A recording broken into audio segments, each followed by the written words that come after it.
Hey everybody, I just wanted to give you guys a short layout update today as to what's going on with my model railroading hobby.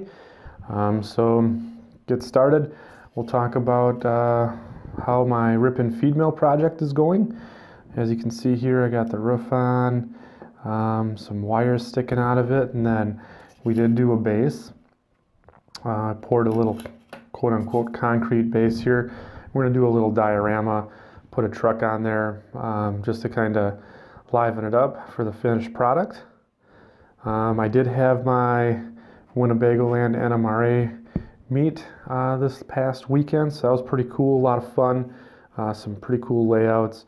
I did buy a club car or a division car just to kind of signify that event. So this is a little AccuRail car, perfect for the paper mill that'll be on my layout.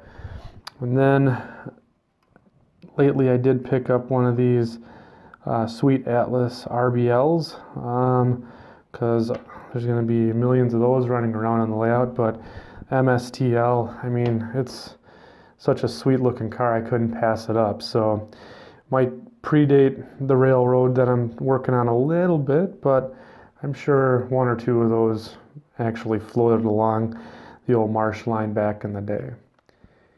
And then the big update for me is kind of a little bit of a dream come true. Is I picked up two Atlas Trainmasters, both in Chicago and Northwestern. These are going to be flying around the layout, and as you can see in this prototype picture here by the Ripon Depot, they're a pretty sweet looking locomotive. This one's all in the snow, but these will be a project build for me. I need to put a DCC chip in them, and then I'm going to have to chop them up a little bit and repaint them, but for the time being they are a pretty sweet locomotive, so I'm real excited to have these in the fold. I'm going to pan over to the benchwork build for the actual layout here, and you can see the progress that we've been making there. Here is the benchwork that we've got done so far.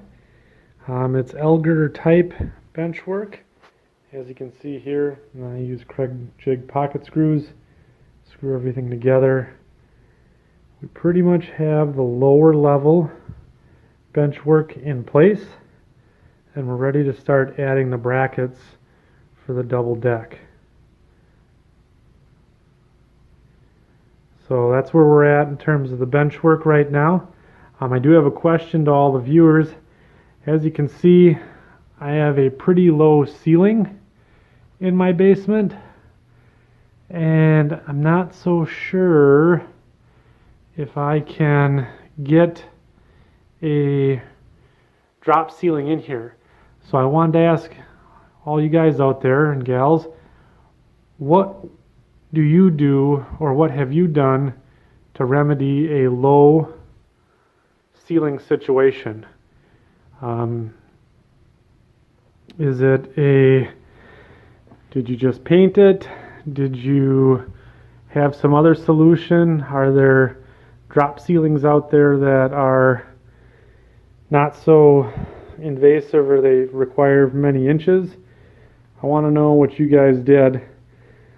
Put them in the comments below. So I'm really looking forward to your feedback on how to attack that low ceiling in my basement problem. I have a couple ideas on how I want to approach it, but sure could use some good ideas here.